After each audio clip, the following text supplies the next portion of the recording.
అందరికీ నమస్తే. Welcome to your kundali speaks జ్యోతిష్య సంజీవని. మనం ఈ వీడియోలో మీనలగ్నం వారికి మార్చి నెల ఎలా ఉంటుందో తెలుసుకుందాం.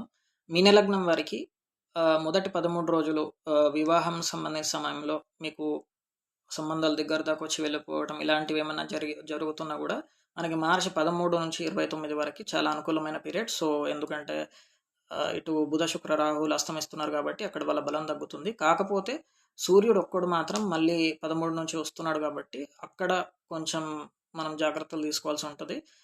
సూర్య దశ అవ్వకపోయినా సూర్య దశ ప్రస్తుతం నడుస్తున్న ఇవి సూర్యుడికి సంబంధించిన రెమెడీస్ మాత్రం చేసుకుంటే మనకి వివాహంలో ముందరికి అవకాశం ఉంటుంది. ఎందుకంటే మనకి ఇటు గురు కుజులు కూడా వివాహ స్థానాన్ని చూస్తున్నారు కాబట్టి వివాహంలో అనుకూలత పెరిగే అవకాశం ఉంటుంది. మీకు గురు కుజుల దశలు అవ్వకపోతే మాత్రం అనుకూలత ఇంకా ఎక్కువ ఉంటుంది. సో ఇది మనకి ఏ దశలు అయినాయో ఏ దశలు అవ్వలేవో ఇవి తెలుసుకోవడం చాలా ముఖ్యం. ఇటు శుభగ్రహాల పాపగ్రహాల ఏ ఆధారంగా కూడా మనకి ఫలితాలు ప్రెడిక్ట్ చేయడానికి అవకాశం ఉంటుంది.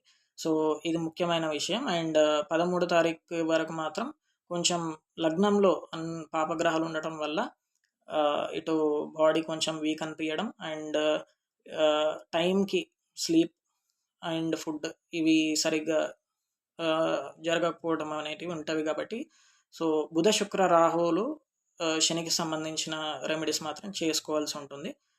దీన్ని మీన లగ్నం వాళ్ళు గమనించి నడుచుకుంటారని ఆశిస్తూ నమస్తే.